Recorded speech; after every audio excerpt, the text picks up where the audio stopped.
तो गंडापुर वाले बॉर्डर के ऊपर आए हैं, लोगों के जज्बात की तर्जुमानी कर रहे हैं, लेकिन मलिक साहब भी आए हैं यहाँ यकजहती के इजहार के लिए भी, लोगों के साथ शाना बिशाना खड़े होने के लिए भी और अपने ख्यालात का इजहार करने के लिए भी। मलिक साहब, मैं आपका मशकूर हूँ कि आप हमारे साथ शामिल हो रहे हैं। सरहद पार से एक सूरत हाल डेवलप हुई है, आपके जहन में क्या है, कैसे हमें डील करना है इसे?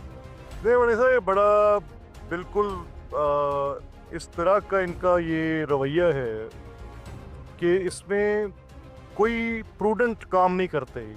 और ये पहली बार नहीं है, ये हमने देखा है कि ये एक्ट ऑफ एग्रेशन करते हैं। और ये जो ब्लेम करना होता है, ये जंग की मुख्तलिफ जहतें हैं और हर मर्तबा बिला सबूत ऐसा कोई मुद्दा उठाना जो बाद में साबित भी नहीं होता है। और ये कोई एक काउंट नहीं है, अगर हम हिस्टोरिकली देखें तो लिटरली 5-4 वो काउंट्स हैं जिन पर इनको हजीमत भी उठानी पड़ी। और फिर एक प्रोवोक करना, सेंटिमेंट प्रोवोक करना।